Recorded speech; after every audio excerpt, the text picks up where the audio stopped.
Umwami Yesu aramubwira ati, Marita, Marita, uriganyira wirushya muri byinshi, ariko ngombwa ni kimwe. Kandi Mariya yahisemo umugabane mwiza atazaba. Luka igice cya 10 umurongo wa 41.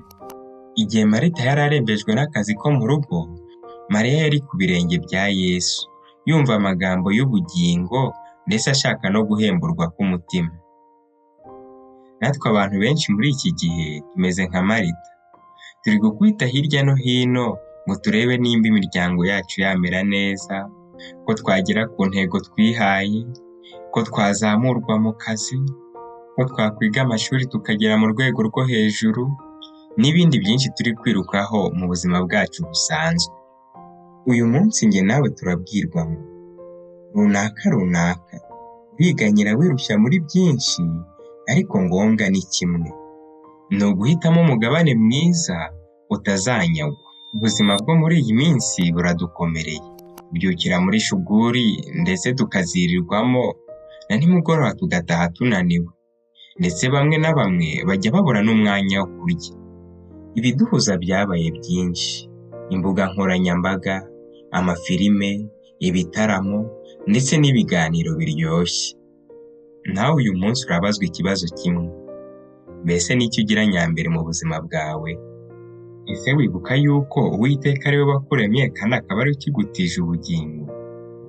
Mbese umunsi wose ntuba uhuze ku buryo utabona n'umwanya wo gusenga ushimira Imana yaguhaye kubaho?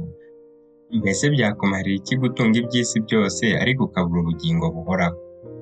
Gukora bifite akamaro mu buzima bwacu, ariko gukora dusenga byo ntibifite akamaro mu buzima bwacu gusa, ahubwo bifite akamaro mu buzima bwacu bw'uyu munsi ndetse n'ubw'iteka ryose.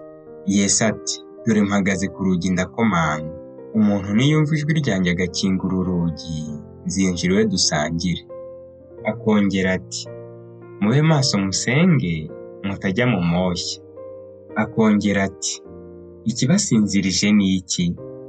Nimubyuke musenge kugira ngo mutajya mu moshya.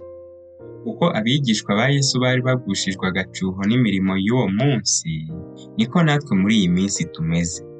Yesu araturarika ngo mube maso musenge.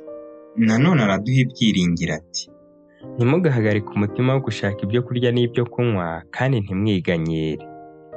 Ibyo byose abapagani bo mu isi nibyo bashaka, burya so aba azi ko namwe mubikennye. Ahubwo mushake ubwami bwe, kuko ariho ibyo muzabyongerwa.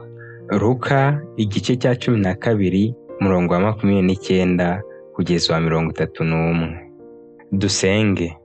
Data, hindura intambwe zacu, hindura intumbero zacu, hindure ndetse n'ibyo twibwira, maze tukugarukire mu izina rya Yesu. Amen.